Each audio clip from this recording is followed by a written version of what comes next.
Meski bodinya yang sangat besar dan lebar, tetapi ini bukan data center, apalagi monster. Nah, ini adalah PC yang dirakit pada tahun 2009 yang menggunakan prosesor Phenom 2. Dan untuk motherboardnya sendiri itu sebesar ini teman-teman ya.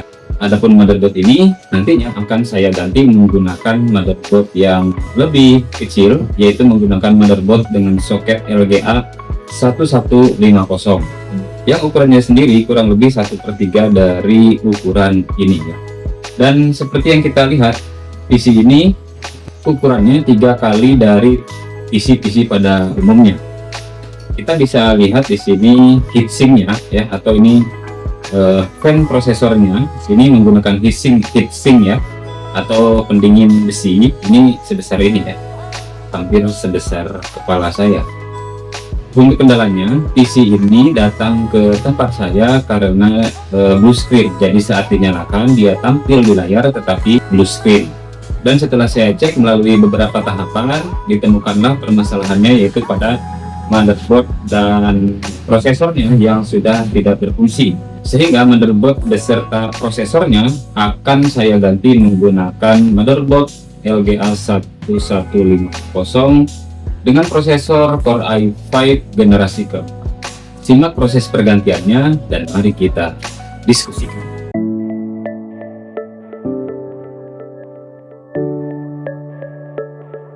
Untuk prosesornya saya akan gunakan prosesor Intel Core i5 generasi keempat ya.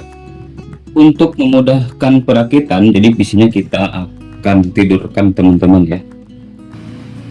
Biasanya kalau dokter mau melakukan operasi, pasiennya akan dibius terlebih dahulu. Nah, begitu juga dengan PC ini. Kalau dia masih berdiri, mungkin nanti dia akan merasakan kesakitan. Kita ganti dengan yang baru agar sesuai dengan motherboard yang akan kita ganti.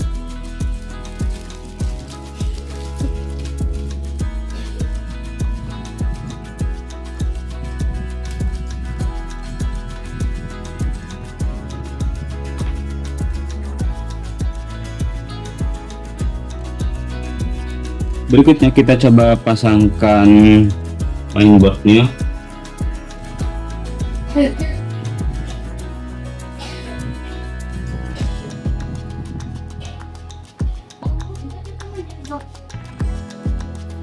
Lalu kita pasangkan bautnya. Di sini hanya ada 4 baut untuk motherboard ini,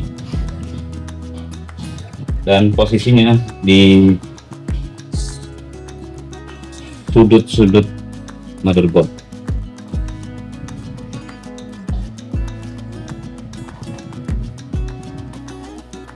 Jika teman-teman mau lihat di mana posisi baut yang barusan saya pasang, yaitu di sini, di sini, di sini, dan di sini.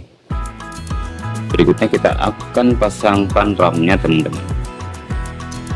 Ini RAM-nya menggunakan RAM 8 GB, terdiri dari 2 keping, dan untuk DDR-nya yaitu DDR3. Jadi untuk soket LGA 1150 ini menggunakan RAM DDR3 ya teman-teman.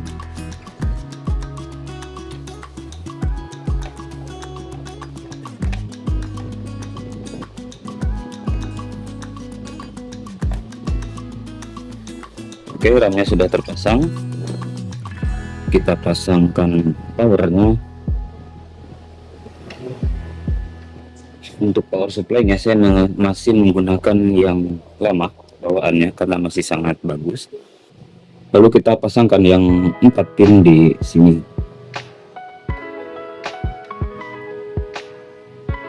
Di sini ya.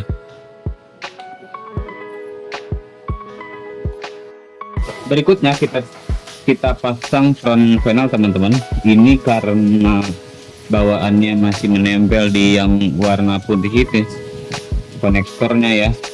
Kita lepaskan saja, lalu kita pasangkan ke front panel yang ada di motherboard.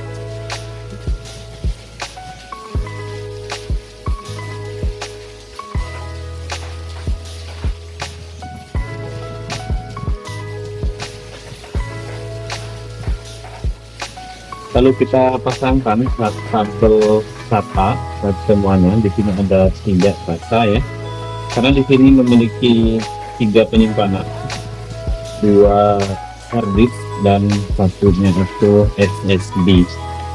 Berikutnya kita hubungkan USB, konektor USB, kita pasangkan pinnya.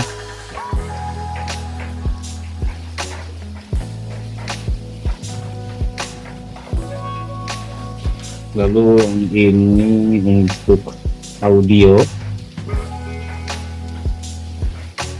kita pasangkan juga.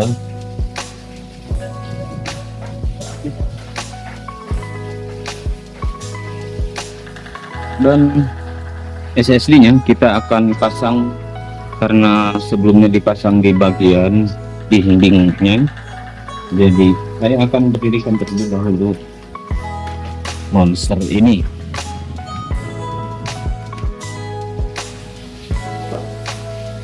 Dan ini adalah tampak bagian belakang dinding laptop ini, dimana di sini ada data center, ada triple drive ya. Di sini ada 2 hard disk dan 1 SSD 128 GB. Nah, kita akan pasangkan dulu SATA dan powernya.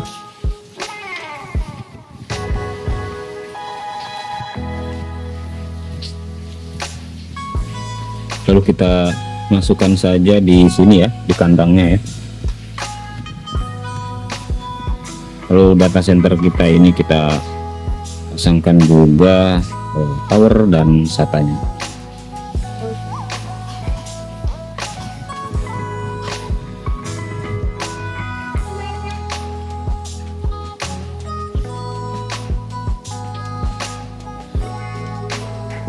Pasang SATA-nya.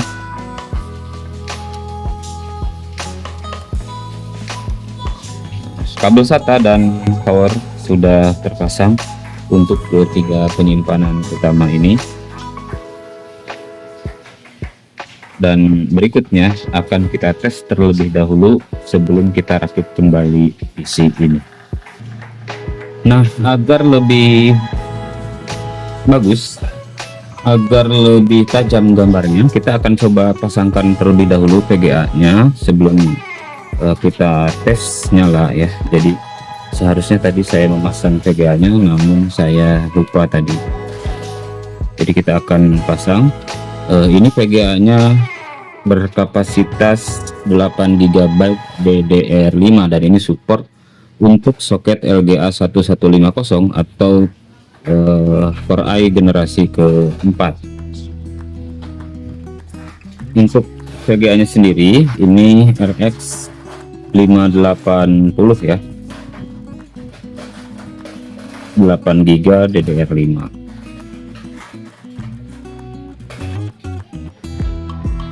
Oke, kita pasang VGA nya. Agar tidak lupa kita pasang dulu powernya.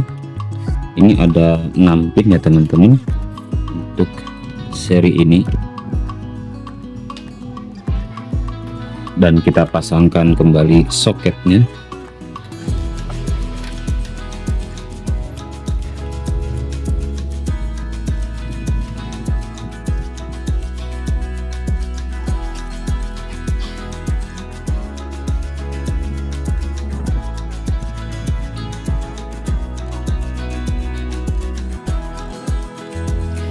Lalu saya balik ke bagian belakang. Di sini ada soket teman-teman warna putih, menutup soket ya. Kita dorong dulu, kita tarik dulu.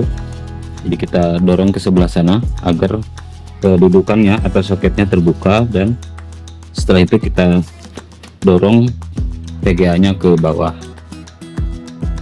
Jika sudah terpasang seperti ini, maka soket yang warna putih ini kita dorong kembali ya. Nah, di sini soketnya kita dorong ya, yang warna putih ini kita dorong ke sebelah sana. Ini terhalang oleh kabel ya. Ini sudah saya dorong. Lalu kita pasangkan baut di sini agar VGA-nya terpasang dengan sempurna sehingga tidak goyang-goyang.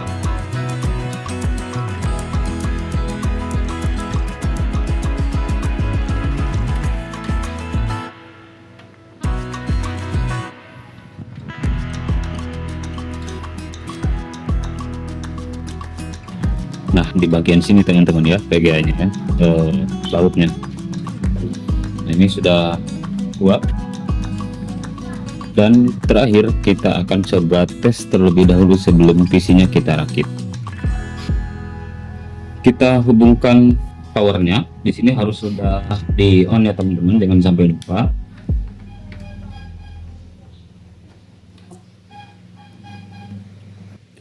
Lalu HDMI-nya.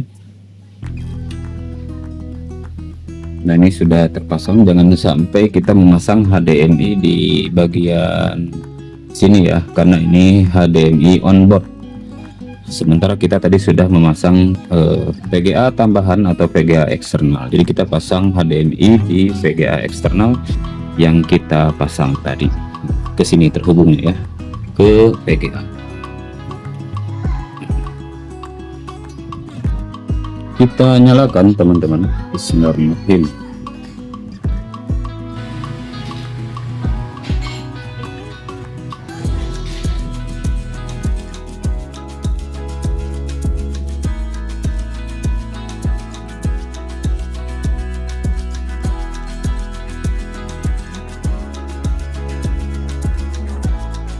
Teman-teman, PC Monster ini sudah terpasang dan alhamdulillah sudah nyala ya teman-teman.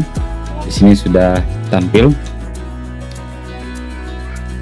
Nah teman-teman, PC Monster ini sudah kita rakit kembali dan sudah kita ganti motherboardnya, dimana motherboard yang sangat besar ini sudah kita ganti dengan motherboard yang 1/3 atau 1/3 lebih kecil dari ukuran bawaannya. Namun performanya jangan ditanya lagi. Tentunya motherboard yang sudah kita pasang ini jauh lebih baik untuk menggantikan motherboard yang sudah KO ini. Terima kasih sudah menyimak, semoga bermanfaat. Bagi teman-teman yang memiliki pertanyaan, silahkan cantumkan di kolom komentar dan mari kita diskusikan.